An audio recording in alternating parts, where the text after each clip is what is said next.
Hi everyone, we are doing a recap of week 2 of RevenueCat Ship a Ton Challenge, and the week 2 has been much better than the week 1 because I have been able to ship a lot more features that were pending, and this week has been like a kind of recapping almost the final release of the app. I don't think it will be the final one, but the core functionality are there, and I would also want to discuss like each of the things that will go under the paywall that I will work on in the next few days over the weekend as well, and that will like solidify what I want from the app.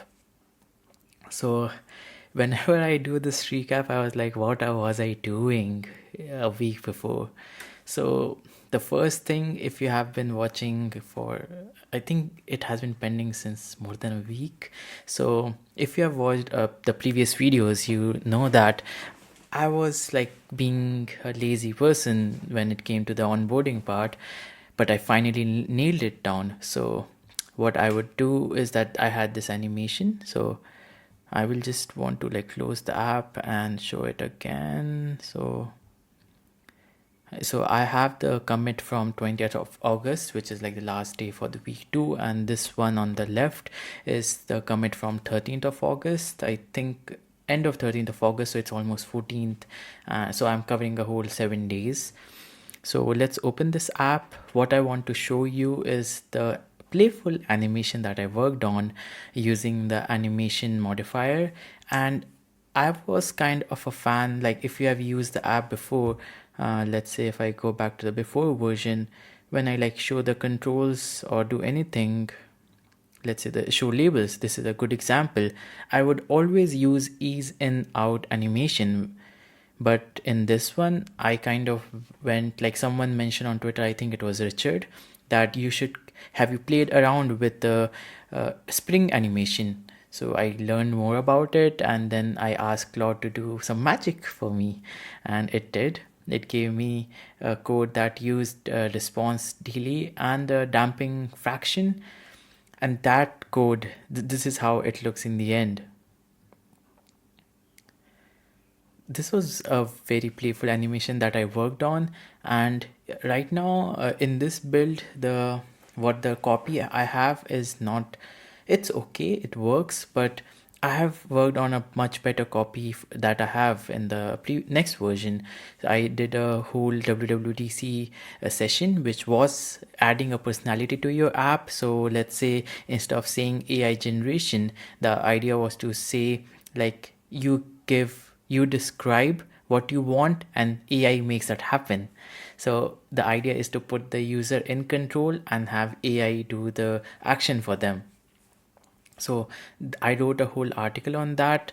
You can check it out. I will put in the link in the description below. And that taught me a lot about how bad I am with copywriting. And you will realize later on, I don't think it's in this video, but if you watch the last video, which is day 16, you will realize that I need to work on my copywriting skills. With that apart, you can see that I have this beautiful animation of Aurora Borealis in the background, and I'm kind of using a frosted glass effect for the get started. I think it can also get some animations there, but I don't want to overdo it. But for now, it looks good enough. And let's move forward. So you saw like I think I was in the plane on 13th of August, and I was writing on my iPad, and I thought of this programmatic, like when you do the when you have the onboarding screen, it like goes whoosh into the the mesh gradient, and I was able to do that, and it was much better in my head than in reality, but I'm happy with how that transition turned out. And you can already see, like, except this feedback button, you ignore that, that's ugly, that's only there till the before the release, and it won't be there. It will go into the settings instead of just being screaming that I want feedback from you folks. So a lot has changed from the UI part. I won't go day by day, because I did not do that this time. I had to go back and watch all my videos where I have put the description. I was like clicking all the on the scroll bar.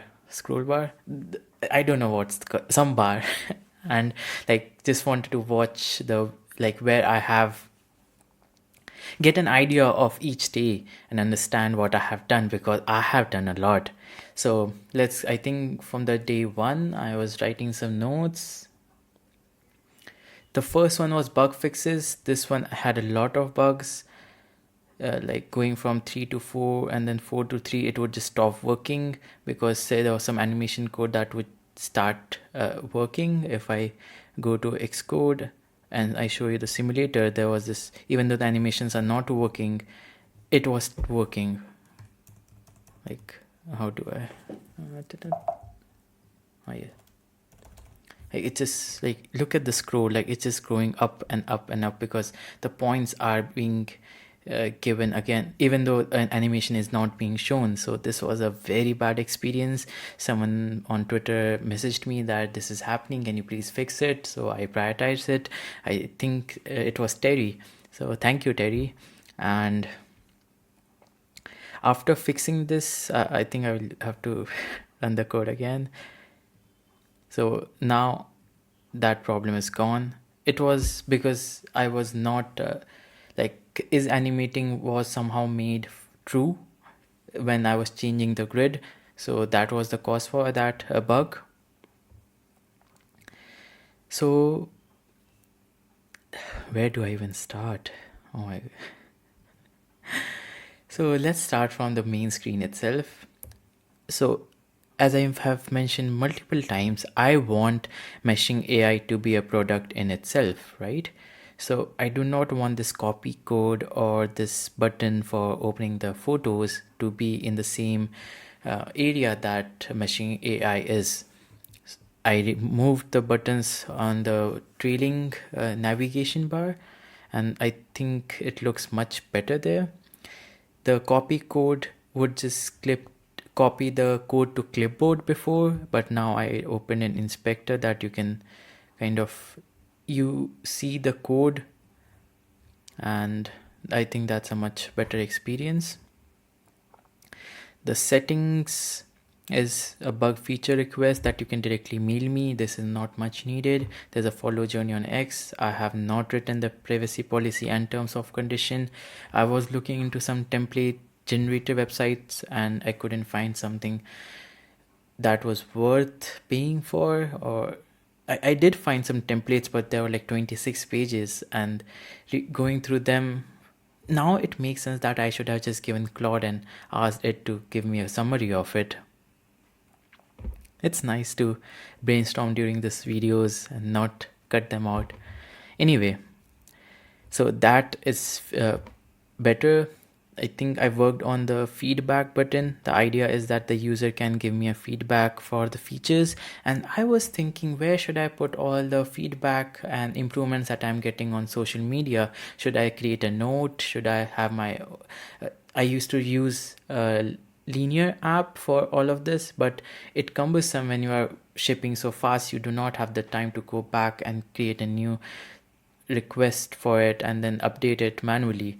So what I did was something unique. I kind of created a public to-do list that is putting up some pressure on me, because I see that, oh, there are so many things that I have to see, and people are seeing it every day, so I need to kind of get done with it. And I have done a few of them, like copy code and add option to favorite, that I will talk later. And you can add your own, like, let's say, what should I say? Improve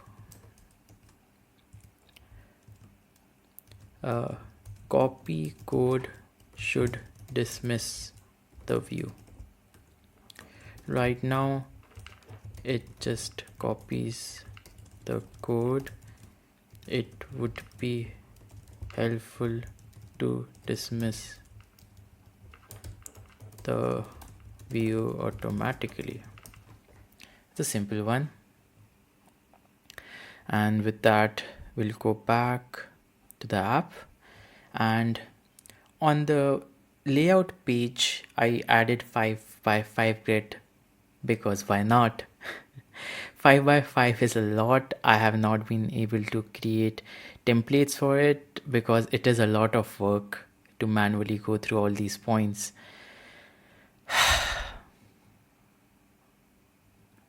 And now that I see it, on 13th of August, even though 1 week had finished, I was creating more bugs than I was shipping features. So the main core bug was that you cannot like actually click on the colors. I think I have mentioned it before because of the bottom sheet on the bottom. The buttons were not been able to open because it was not able to present a sheet on top of it. So what I did was create a custom picker for myself, and when you click on this picker, it would first dismiss the bottom sheet, then open this one, and then because it's a custom one, I can also listen to this dismiss. So after it dismisses, it would open after 0.1 second. It is a bit slower than it is, but it is better than what I had before. So these were the changes on this main screen that you can see. I had this whole white space area that I did not like. Yash, one of the most loyal, I think the most loyal supporter of meshing app, suggested me to add the control points here itself and make it a toggle button. And I think which looks nice, and very subtle. The change that I made was if I go on the left one, this had this sharp edges for the square. This one does not. There's one thing that I have removed is that if you show the points, then it would not zoom in a bit. That's something I want to add, and I should add a feedback right now instead of being lazing around. Improve, show, zoom in a bit when hide dots. That's it. I'll make it quick. Subtle effect. And with that, I have so much to cover. So now I have localized the app to 40 languages. Yes, I'm not kidding. The founder of Localization, a string catalog, reached out to me and was generous enough to help me with setting up the localization. And if you see my localized file, I have languages from Arabic all the way to Vietnamese, and I think there are more. This is an older build, so Italian, Japanese, Korean, Hindi, English, Finnish, French, Spanish, Dutch. There are a lot. There are a lot of languages, and what I'm doing is adding comments. Like this one does not have the comments, but I'm adding comments so that the AI that string catalog is using to generate the translations can have a better context on what is happening behind. Like I think for Chinese traditional, I asked my friend like what does high or low mean in these cases. Then I told him that the high and low actually means like when I export, high and low actually mean the quality of the compression. So that's something I added later on as a comment. And so that's on the localization part. Then I sneaked in the translation framework somehow. So if I go to the available templates, I added this text render effect just because I know how to do that. I have wasted a lot of time doing this, but anyway, it looks nice. So I click on translate. Let's do it for Korean language. It will download Korean language. I don't know why. Oh, I updated to beta 7 yesterday, which is the latest one. That's why it has to, I guess, download all the files again, but the main thing is that once you have downloaded it once, it is available across all the apps. So that's a good thing. It's not a good thing for us right now because I have to download it in front of you. So we are done, and as soon as the languages will done, look at this translation effect. It looks beautiful. And I worked hard on this text render and I'm so proud of it. And I think it was creative to sneak in this translate framework here, because these are generated on the fly, because I have a JSON file that I can, right now it is hard coded in the app, but the main plan is to have it on my server, on my backend. It reminds me of the joke when I said it is just a gist file, which is a JSON hosted on GitHub. But so this helps me, like, because I cannot use localization on them, so I can have the localization on the fly using the new translate framework, and I think it supports 12 languages, which is good enough for to begin with. And then we have the widgets. So for widgets, I really wanted to show you, but for some reason, if I go back to my file, when I try to add the folder here, it says no filter results, and I cannot have the widgets, right? This build does not have the widgets. I have to go up and go to the latest one, but still I am not able to do that, and that's annoying because I just cannot find a way to add widgets back. So like if you see, I have this widget extension, and if I try to click on add button, I just cannot add it back, so I cannot show you as well. So that's a pity. So the idea was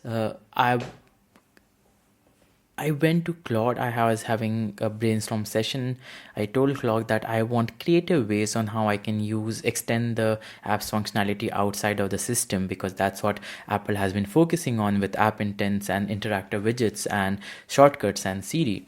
So it asked me, like, a quick win can be a gradient of the day. The idea is that you have a gradient, and then for that particular gradient, you can tap on it. It's configurable, so you can choose random, 2x3, 3x3, or 4x4. It should be 5x5 when I add the templates, and it would load a random template that would show every day. So that was a quick win for me, and I think it suggested me more of something related to widgets, but I do not remember it now. But they were really good ones. And then one day I had not achieved much. So what I did was I went berserk at night. I was reading this article on Bezier curves, on working with meshing, gradient mesh, and I found, so I should just show it to you, like how good it was. Gradient mesh, moving parts. This article taught me a lot about Bezier curves, and that's a feature that I will add, but not in V1, but maybe in V1.1. So the idea is that the graph, the mesh gradients underneath is kind of made from the Bezier curves, and you can smoothen the curves and have divisions in it, have subdivisions. And what they had, this one, toggle wireframe view. I just love doing this. Like, I wasted doing this and playing with the points and clicking on the points, and that's it. I wanted this effect in my app. I knew I was not capable of doing it, so I had a session with Claude. Claude was not able to do it. I think I was almost hit the limit, and I had to use a free plan, and I had to code a lot to get this working. I spent 3 hours, and let me show you how it looks in the app. So when I switch on the wireframe, this is how it looks, and let me show you the points. So when I move the points, you see that it's not as good as the one that I showed you, but it's good enough. And now when I see it, I really want to make it as good as what I saw in that article, right? This point is good enough, but this point does not go as good as like to the end compared to what we had in the article. Yeah, playing around it is fun. Like if I change the template to something like this or this, you see how the colors change. I could not get it to animate, and that's a disappointment on my side, because when I started animating it, the CPU usage went above not thousand, went above 100%, and I had to, like, it was scrolling, like there was so much of jitter on the screen that I just could not improve the code much on my side, and Claude was not helpful there as well. So that's something I'm leaving it for the future, but I think this mesh wireframe is good enough for what it is right now. And then we have the add blur effect. It was mentioned by someone on Twitter that to make the animation more subtle, you can use the blur effect, and that's what I did. So like when I animate with the blur effect, you can see that the tangents that I had are kind of blurred, as the name suggests, and if I increase the blur, it will blur more, and if I make it 0, then the tangents are back. So that's what this blur effect was for. Nothing too special, just something I wanted to play around with, and I added to the app. Then there was this big feature that I worked on, which was gradient text editor. The idea is that for this particular gradient, you can mask it on a text on how it would look if you export the gradient, let's say in Keynote, and put it on your image. So you do not have to context switch in a way that you download the gradient from this app, then upload it to the Keynote, and then see how it looks. What you can do is write a really long sentence to show how powerful this new gradient text editor feature is. I am really proud to get this done. And then I can play with the size of it, make it headline, increase the width to expanded, play with the design, make the weight, let's say, bow heavy, and make the multi-line text alignment to left or right.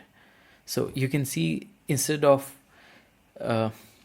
going back and forth from Keynote and my app, you will have this, you can have a good idea of how it will look in Keynote, and then you can, when you're like satisfied with the gradient that you have, then you can finally import the image and then mask it in the Keynote app. So my use case for this was specifically for Keynote, because a designer told me that they used my app to mask in the text in Keynote, and that was really a proud moment for me. It was a validation that I got from them, and that made me have this feature in the app itself. And Yash again suggested that I can mask it over images, I can mask it over SF symbols, I can even mask it over buttons, like have the buttons background on how it would look, and even like a border, as you can see in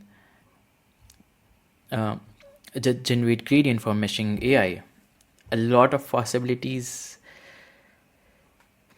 And then we are reaching the end of the week, which was this feature that has been pending since August of Fun.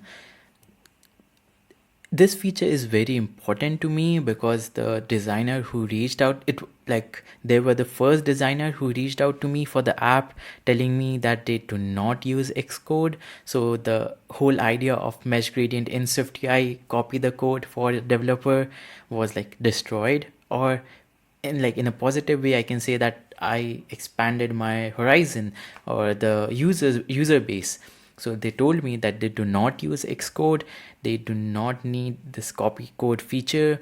What they want is that being able to export the gradient itself to Figma or Sketch or copy to clipboard, and a way to favorite the gradient or kind of save the gradient so that they can come back to the gradient later on.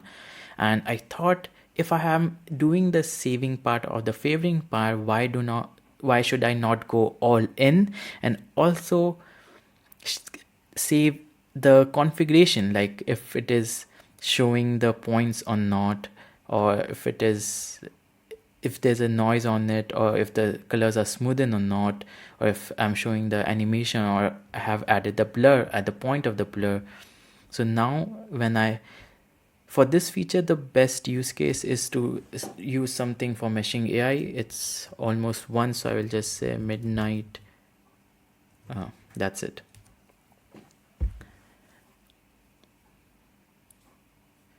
And I also did this using the text renderer, where you have creating color images, playing with hue, and some subtle lines that like fade in, fade out, instead of just the boring progress view that we are so used to. So we have this gradient. Let's do it for 454 because I think we can get better. So it's visualizing your idea, crafting with love, creating color magic, mixing vibrant hues, and crafting with love again. So I see that this point has been messed up. I think, which point is this? I think this, okay. And I make a little bit of tangent here so it looks better.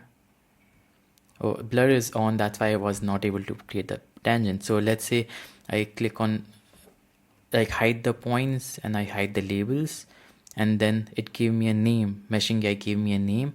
I click on the favorite button, then I go to view favorites, then this midnight dream is there, and I see this noise and blur, that a noise was added and a blur option was added on top of it.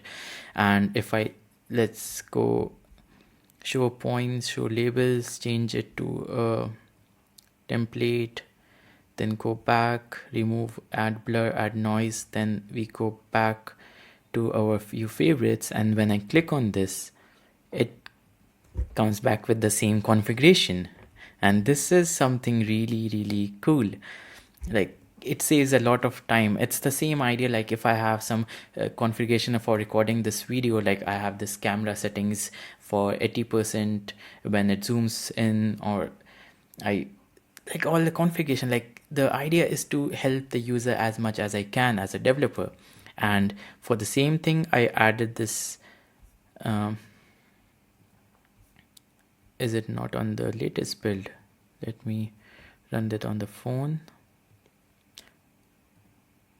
Okay, I think I added it last night. So the idea is that I added the import and export feature as well, where you can import a dot meshing file. Like, this favorite thing is a dot meshing configuration file, which is a JSON, but I like to call it dot meshing. But the idea is to use a more custom file type instead, which will have much more data in it, like a package.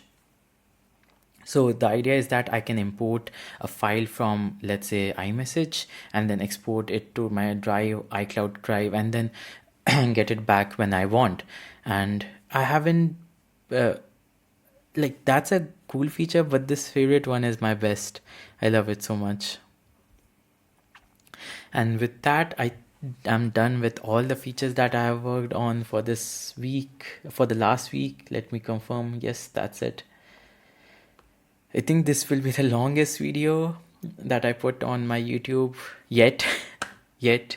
We still haven't finished week 3 or week 4 or week 5. We do not know how much I'm going to lock in and ship. So if you are still listening to me right now, I really appreciate it. And one thing that I wanted to talk about was paywalls. Like, paywalls is not a part of this recap video, and it should like come in the next one. But I wanted to talk about a brief introduction or what I want to paywall. So this copy to code is something I would want to keep it as free because it did not take much time to implement. The photo feature is something I will paywall. It took me some time to implement. Meshing AI will definitely be paywalled because I have bills to pay to OpenAI, even if it is less. Animation, add noise, show wireframe, add blur will be paywalled. Gradient text editor will be paywalled because it took me some time. Smooth colors background, these are like simple things. Available templates paywalled, I'm sorry. Random reset not paywalled. For exports, you can export the image using the device resolution and your own resolution format PNG. This will work well. The export templates will be paywalled because it is providing you with an ease of access, and you should pay for it because finding the numbers was tough for me. And I think that's my idea for paywalling. And as I mentioned before, it will be $3 per month, $20 a year, and $30 lifetime. And I think I'm providing enough value. That's what I think. I don't know what users think, and at the end, users are supreme. You have to understand what I have to do my research on. Is this number fair, or am I underselling myself, or am I overselling myself? Because the best feedback that I have got from designers, and I'm not just talking about just designers, I'm talking about designers who are working at Apple. They have told me the biggest USP of your app is that you are exporting the gradients in very high quality. So that's a really good USP that you should like bank on. And with that, this week will be lighter because I have some consulting work that I need to look into, and I will mostly focus on improving the design a bit more because it still does not feel like an app that can win a RevenueCat design award. No, I'm just not satisfied with this. And I have to look into the paywalls, understand how paywalls work, and paywalls that sell. Should I show it before the onboarding, after the onboarding, on every launch or not? So much to do. But I'm happy that it is August of 22 when I'm recording this video, and the RevenueCat deadline is 19th of September in my time zone. So that's like 28 days that I have left. 28 days. So I have no idea what I'm going to do for the rest 28 days. But we never know. Meshing community is still on the roadmap. That should be live before launch. If I go all in one day and I go cracked, is that a slang? But anyway, thank you so much for listening to me till the end, and I hope you have a great day and a great week ahead.